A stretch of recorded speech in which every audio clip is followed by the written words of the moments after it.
บวีดิบวีฮอห้าฮอโอตัวสุดท้ายเพื่อนนี่เก่งไรพูดเพลงอันได้บ่นี่ลอรีตำเกลืออะไรครับตำเกลือเนาะเบิ่งเลย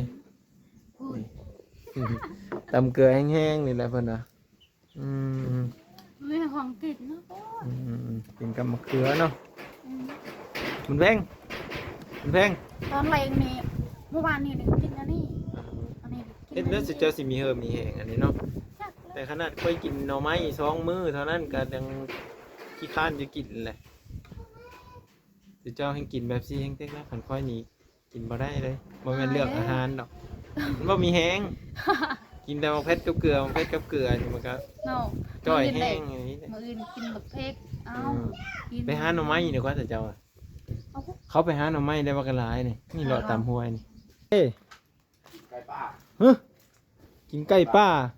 ว่าเป็นตาแซ่บแท้เพิ่นพากันกินไก่ป้าได้ไก่ป้ามาแต่ทางเลอะนี่เอาลูกเอาเรากินข้าวกินฟรีทุกคนกินข้าวได้ไก่ป้ามันก็แซ่บแล้วแบบสิเพิ่นไปหาอยู่ป่าเพิ่นเนาะไก่อยู่ป่ามาทุ่นตอกก็เป็นไก่ป้านะพี่น้องเอ้ยบุญมีเด้จานแล้วบ่หั่นกินแล้วบ่เพิ่นกำลังกินข้าวกินปลาอันนี้กินข้าวเช้าหรือกินข้าวสวยอันนี้ข้าวเช้ากินข้าวเช้า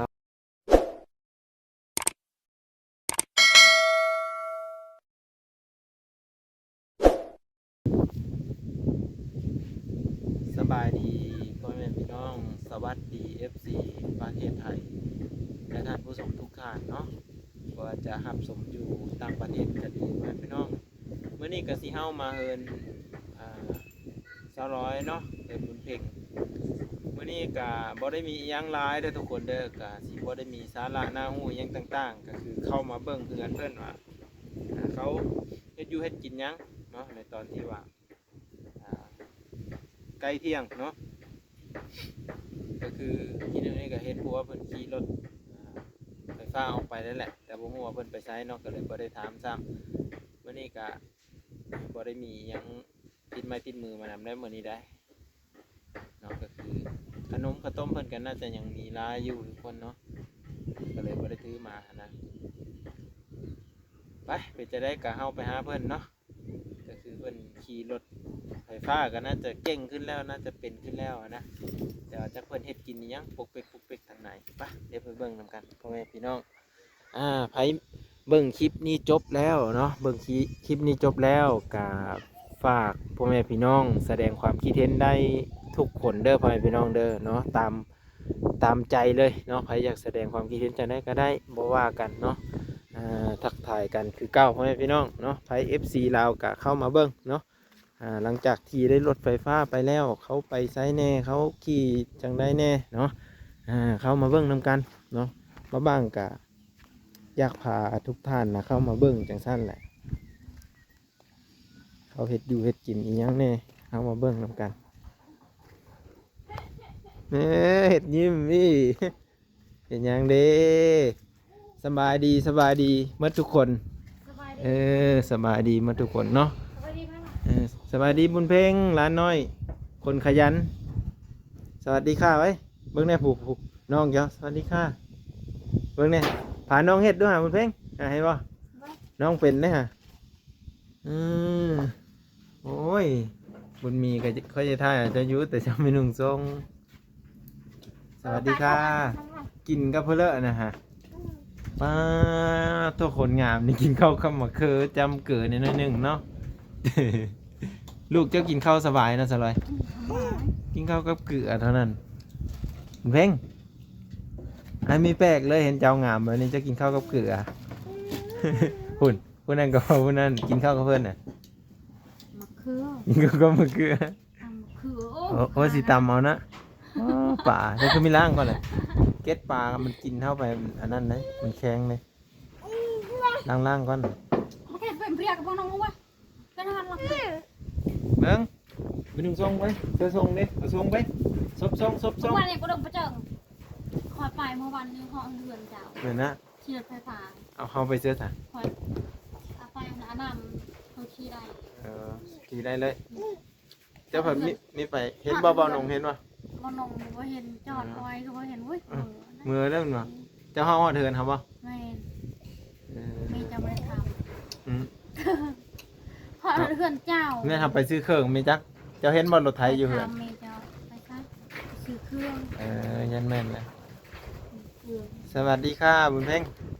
เป็นเพื่อนน่ะแม่นเพื่อติดปาก มันเพ่งอยากให้อยากขี่รถนำ โอ้โยแต่นั้นยังขี้สวัสดีค่ะก่อนไหมฮะเป็นอะไรนะสวัสดีค่ะจะบอกเพื่อนเพลงสวัสดีป้าลุงนะเว้ย สวัสดีพ่อลุงฮะล่ะ เออ ว่าอันจะตัด อะ ไม่ ไร รู้ โอ้ยจบ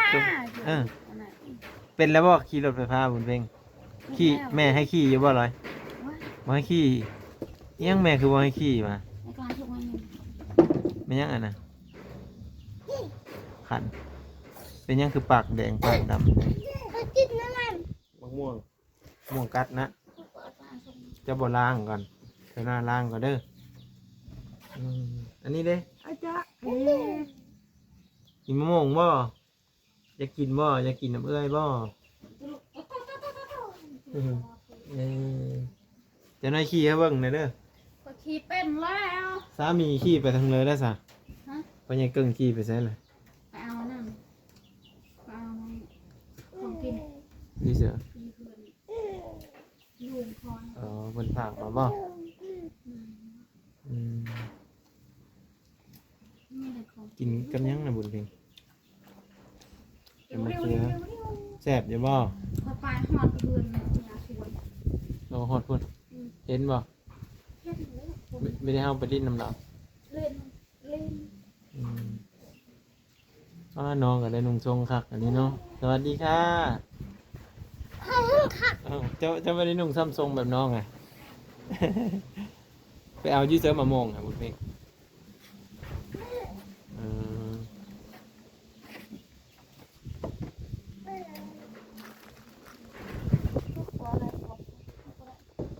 กินเลยเด้เฮ็ดกินเลยเด้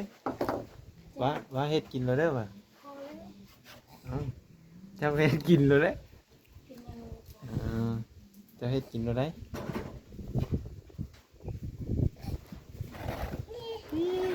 มาเลยFC กินข้าวเด้อมาเด้อมาเด้อ เอาเลยแซ่บๆทางนี้ได้กินแล้วบ่นี่พูดน้อยๆนี่นะ คิดเลย แง้วกับป่งเล่าเนาะ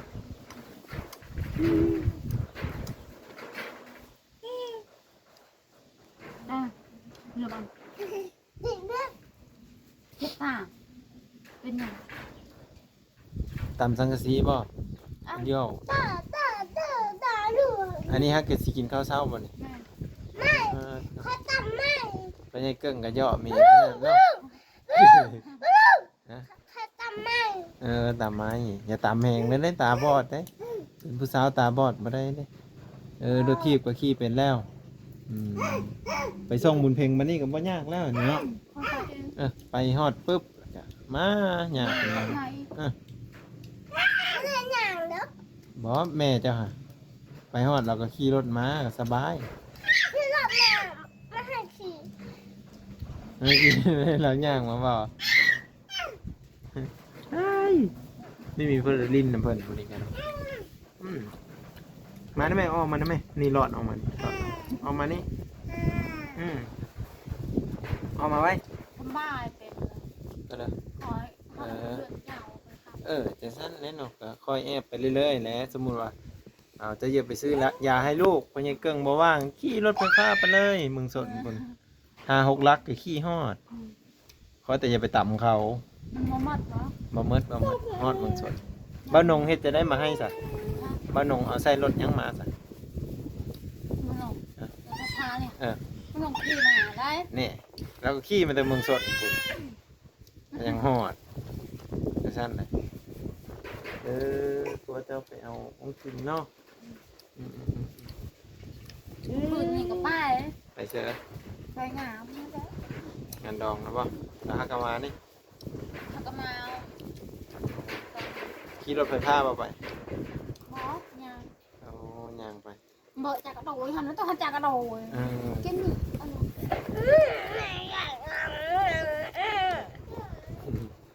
แน่เป็นขันอยู่ในปากแล้วมันในตาครับ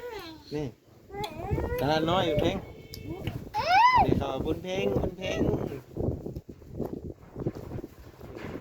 แหวว มันเด็กเจ้านั่นน่ะเจ้ามันจังสู้ยังแต่เราไปเหยียบแฉลไหนม่วงใหม่ดิ ขี่สเล้งแม่ขี่รถไฟฟ้าไปเลยลองเบิ่งฮอดบ่ล่ะครับว่า มันประตำแบบคอย เฮ้ยนางดำนี่พาไป ตำสติเลย ตามสติหน่อยจะน้อยพาทดสอบเบิ่งหน่อยเด้อว่าขี่เก่งซำใด เขาแต่งไร อันนั้นจะว่าลองเบิ่ง เขาแต่งก็หาอารมมันบกขับเรื่อง คอเลยขับวัน จะเป็นคนครับ มันว่ากันรถคอยเจ้านะครับ มีแต่เรานั่งอยู่ซื่อปล่อยไปเนาะได้อยู่ดอกปล่อยไป แบบเล่นแห้งๆแล้วอย่างนั้นข้ามลง เราว่าเล่นแหงๆเลย เรื่องแห้งเลย เจ้าได้ค่อยไป คอยไปคอยยังเบ็ดมดเสียดายรถนี่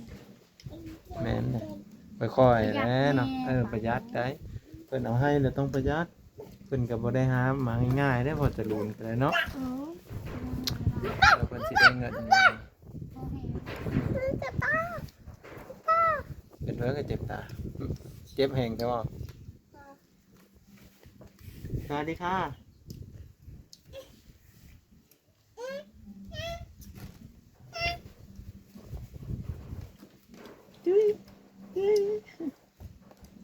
เบื่อน่ะเจ็บหูบ่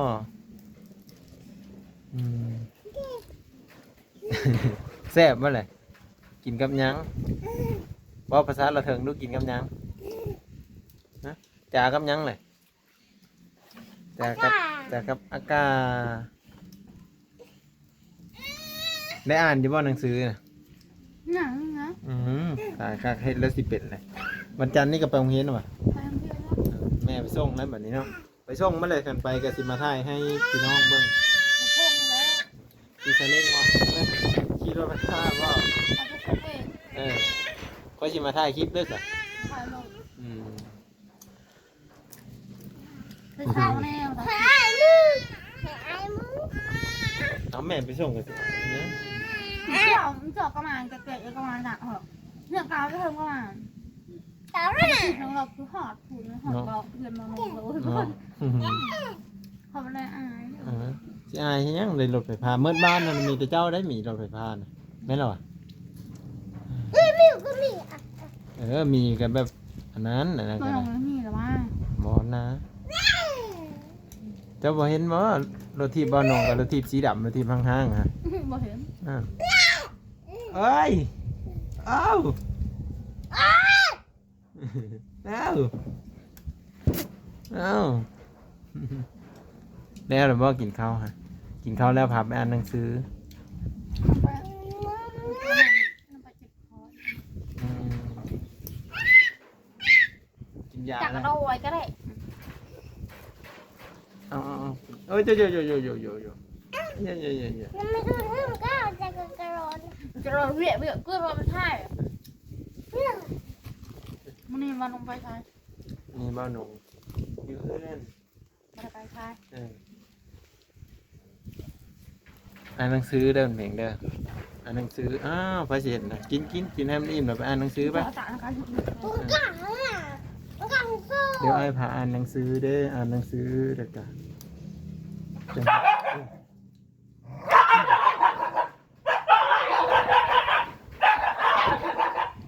กัดเนาะเสะเสะเด้ออิ่มแล้ววะฮะอีกน้ำไหมจะด้วยจะน้ำเอาเยอะเอาลงมาจับดีๆเด้อจับมันนะฮะ ยอกไม่ เอียงก่อน ทั่วผ้า พระเจ้าหยอกคะแนนมันแล้วเล่นหมีเล็กน้อยกับหยอกซะแล้วนี่มันฮักกันมาแต่หยอกอันอยู่กับบนนอนหัวจักในยินรถคอยกับปลุดออกมาแล้วเนาะ ขอยนอน สั่งยก ผัวยอกแล้วเนาะ หัวอยู่ฮะขายเนี่ย ก็ธรรมดาแล้วเนาะชีวิตครอบครัวอันนี้ก็ไม่อยู่จักนะ ผู้จะกินหมักหงด้วย ถ้าเขาไปยิบซินเจ้าก็ซื้อมาเลย ทุกคนอย่ามาได้ไปตลาดได้ยังนี่ยังได้ยิบสิน นิสัย ยูฮานนี่อย่าอ่าน โอ้ยตลาดมันก็ไม่ได้ไก่ซื้อเอาอยู่ในห้านนั่นก็ได้เขามีห้านกันอยู่ห้าน อยากกินหมักหงตับ เขาตามมาเรียบร้อย เซฟ ซื้อ ใส่บักนาว บาทมะฮุวานมะฮุ่งเพิ่นตำอยู่ประเทศไทยนี่คกเท่าใดพี่น้องหรือว่า20 บาทก็มี40 บาทก็มีบ่อยู่พี่นี่40 บาทขึ้นไป40 บาท20,000เนาะ20,000อยู่ลาวเฮานี่20,000ขึ้นไปจังได้กินตำมะฮุ่ง เอานำมาเจ้าเอ็งเม็ดมัดอะไรเจ้าโลดอ๋อเด้อ เนาะใส่ซากได้แล้วบ่ ได้แล้ว บ้าวนงเอามาให้บ่ ไม่ ซากอยู่ใส่ละมัน ฝากด้วยเพื่อนยูฮาน ไปซากอยู่หั่นมื้อนี้ก็สดใสเนาะแต้มคิ้วแต้มคางนี่อยู่บ่อันเดียวแต้มคิ้วแต้มให้มันดกๆแน่ มันบ่มีจ้ะ แต้มให้มันดกๆแน่อันนี้คิ้วก็บางแท้ มันบ่มี แต้มให้มันดกๆเลยมันยังงาม ขอยอยากไปยิบเซนก่อน แต้มดำๆดกๆมันก็งามเนาะ มันบ่มีเซน อันนี้มีแต่อันแนวแต้มอยู่นี่ฮะ เอาบัดเจ้าไม่ได้กระพับตามันก็มีมันก็เห็นเป็นขาวๆเนาะ มีเงิน10,000 เงินเอาเสื้อนมลองเป็นมะเร็งเด้อ บ้านเราเป็นยังเนาะบางทีคนได้เงินเขาคือมักหยัดใส่นมเนาะ แม่ขอ5ก้อนนี้เลยค่ะ ใส่ให้มันเป็นยังไง ใช่เอาไปยังห้างบ่มีกระถุงมันบ่มี เห็นเขาเฮ็ดคลิปอยู่เขาว่าคันคนนมน้อยอะเอาเพลเซอร์มันก็ตกอ้อ คันคนนมใหญ่เนี่ยแบบว่าแม่นยังตกมันก็ยังค้างอยู่ในนมเหมือนกัน แปลกอยู่ บ้านเราใช่ไหม ก็เสื้อทงเสื้อนั่นข้างแน่แล้วก็ถ่ายเอาบ่แม่นสิไปยัดใส่ในนั้นมาเข้าไปจับมาคอมเมนต์น่ะ โอ้เล่นง่ายเล่นสบายทั้งแม่ทั้งลูกจ่ากับมีหยังก่อน ตั้งคือว่าได้ของ ครับตำเกลือเนาะเบิ่งเลย โอ้ย ตำเกลือแห้งๆนี่แหละเพิ่นน่ะมีของกินเนาะ กินกับมะเขือเนาะมันแพงตอนแรงนี่เมื่อวานนี่ได้กินอันนี้อันนี้ เฮ็ดแล้วสิเจ้าสิมีเฮิมมีแห้งอันนี้เนาะแต่ขนาดค่อยกินหน่อไม้2 มื้อเท่านั้นก็ยังขี้ค้านจะกินแหละสิเจ้าให้กินแบบซี่แห้งเต็กนะคันค่อยนี่กินบ่ได้เลยบ่แม่นเลือกอาหารดอกมันบ่มีแห้ง กินแต่มะเขือกับเกลือมะเขือกับเกลือนี่มันก็ เนาะ จ่อยแห้งอย่างนี้ มื้ออื่นกินบักเพกเอากิน ไปหาหน่อไม้เดี๋ยวก็จะเจ้าอะ เอา เขาไปหาหน่อไม้ได้ว่ากระลายนี่นี่เลาะตามห้วยนี่เจ้าก็บอกพวกเจ้าเราก็ไปหาส่วนบุญเพลงไปหาอยู่หากินได้สลอย มื้อไหนแล้วก็ได้กิน ก็หาได้อยู่ที่หน่อไม้เจ้าเคยไปอยู่แต่ว่า ได้ ก็จะให้ตัวเองอึดหิวหรือบ่ จะดูปากนะ ก็จะนึกว่าซ้ำนี่เลยจะพอได้บ่ไปเป็นยังบ่ได้บ่ บ่ได้แล้วคนเอามันเลยสิเฮ็ดยังไง ก็เอาแต่เด็กบ่ไปเห็นหนังสือเฮาไปอ่านหนังสือไปเสื้อปึ้มมาเมื่อแล้วบ่ขนมฮะฮะเมื่อแล้วขนมน่ะ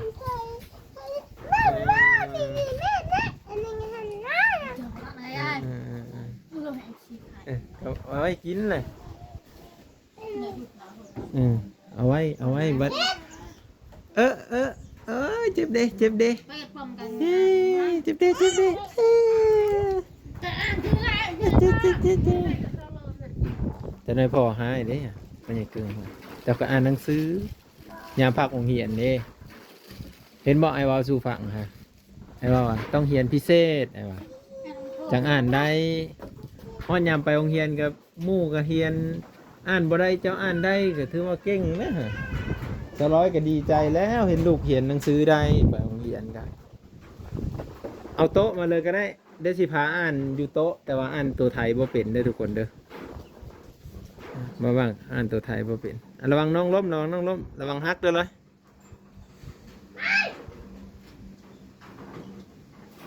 ผัวเจ้าขี่ไปแล้วกับบ่ได้ซ้อมแล้วนอนรถเนาะผัวเจ้ามาพอแล้วเราไม่ได้ไปซะบ่มื้อนี้ผัวเจ้านะจ้าเอจ้าเอมาพี่มาบุญมี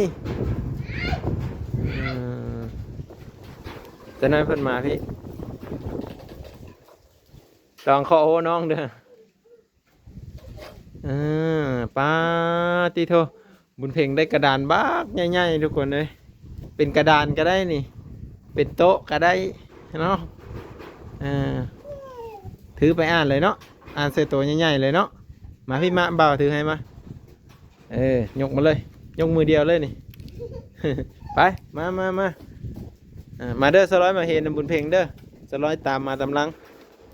อ่านเป็นอยู่ที่นี่ให้ลูกคอยอ่าน เจ้าก็อ่านคือกันมาเฮียนนำกันสีบอกนี่บอกเอาไม้นำเด้อเอาไม้ไปซีนำเด้อเดี๋ยวสิเป็นอาจารย์นะเด้อ มา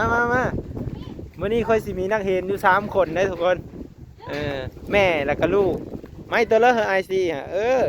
มาไม่ใหญ่โพดบ่ไม่ใหญ่นะพอดีป่ะซ้ำนี่เอาไม้ตัวนี้เป็นยังนี่พอดีงามน้อยๆเลยงามบ่เพิ่นได้โต๊ะคักๆเลยมาเดี๋ยวบ่บังตั้งโต๊ะไว้ก่อนเด้อเอานี่เลยเนาะโอ้คือกระดานเลยมันเพ่งคือว่าจะว่ามาขอไก่ขอไข่เนาะมาสิมีลมบ่เลยมีลมบ่ฮะมันมีลมละสิพาอ่านเลยเฮ็ดโอ้โหก็ไก่เป็นใช่ได้ฮะเราตั้งเจอคือกันได้ฮะบุญมีกันเลยเราคือสีอ่านเนาะก็ไก่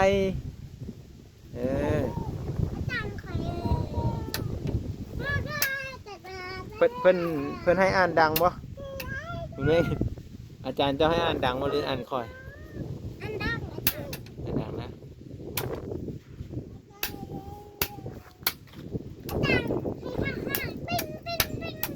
อ๋อติ้งเลยมาบัดนี้เอาขึ้นนักเรียนเข้าห้องเด้อจะคนนักเรียนมาครบเพราะมันนี่จะคนรายงานโต5 คนใครเนี่ยคนนี้น้องเจ้าเนาะคนนี้เด้ซื้ออันนี้ซื้อได้อันนี้เด้นั่งยังเลยฮะบุญลอยวันนี้เขาสิมาเห็นกอไก่เนาะอักษรลาวเนาะให้บุญเพ่งพาบุญลอยกับบุญมีอ่านเด้อมาเลยก็ไก่อ่านบุญมีขอไข่ขอควายงองัวจอ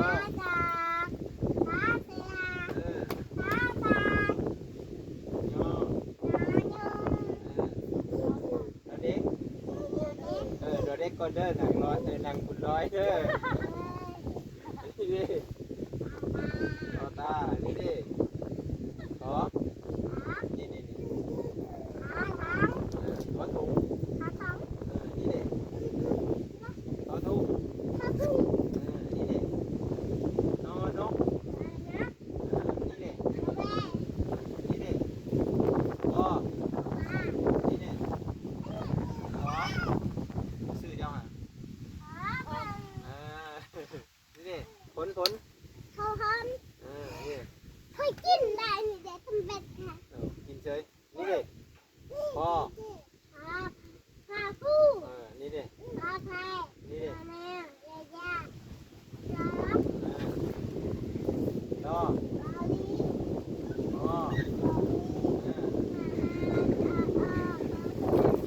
มีคนละชื่อได้แน่บุญเพ่งชื่อบ่มีดิบุญ ร้อยได้ชื่ออยู่ว่าแหละสิให้บุญร้อยอ่านบัดนี้เนาะให้บุญร้อยอ่านแล้วจะให้บุญมีอ่านเนาะเอาต่อไปนี้สิให้นางบุญร้อยอ่านเด้อนางบุญร้อยพานางบุญเพ่งอ่านเลยดิมาเดี๋ยวอ่านนี่จะว่าตามเขาเด้อ จะได้ไปอีกเด้อ จะโดยจะโดยนางร้อยนางบุญร้อยเดี๋ยวอ่านตามเด้อเอานี่อ่านก็ใครอยู่สิอ่านที่นางบุญร้อยเอาอันนี้เอาให้เสียให้เจ้าเป็นผู้สี่ให้เจ้าพาให้อ่านเด้อวันนี้เด้อเอาสี่เอาไม่สี่เลยเจ้าจะเป็นกอไก่เด้อเจ้าพาอ่านเลยเอากอไก่ที่มาอีกกอไก่อีกกอควายที่มาอีกที่ให้ถึงโตสิกอวัวดอกซอเสื้อซอช้างช้างนุ่มเล็กซอตาซอตงอ่านเลยเว้ยอันนี้อ่านอะไรอีกซอตงเป็นยังมันนี่ซอตงแล้วกาซอทุงมีอ่านไหมเออนกมันนี่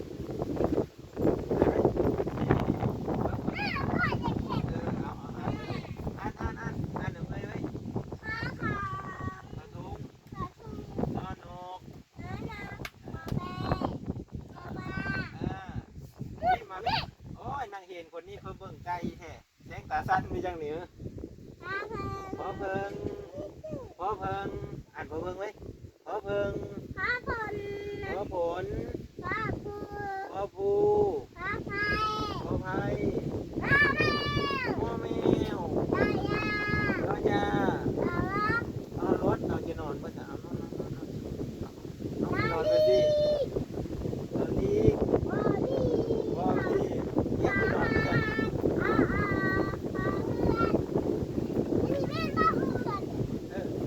เพื่อนนี่เนี่ยพอภู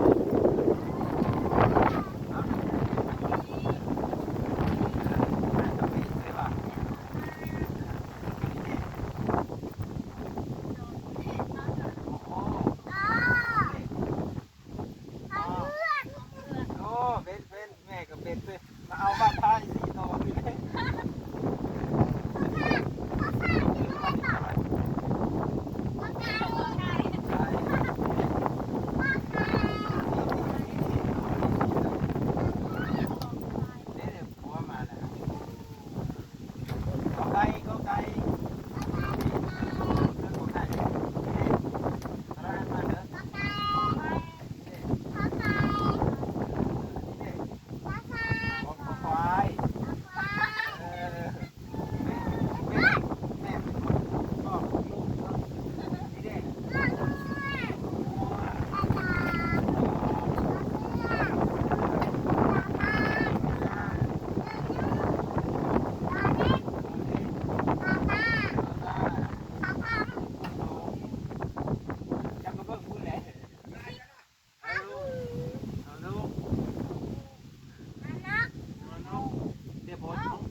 ยาก่อน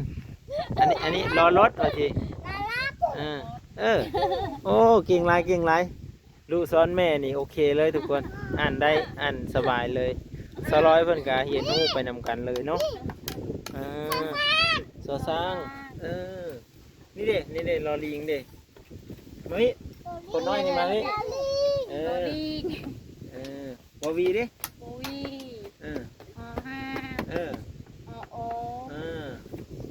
สุดท้าย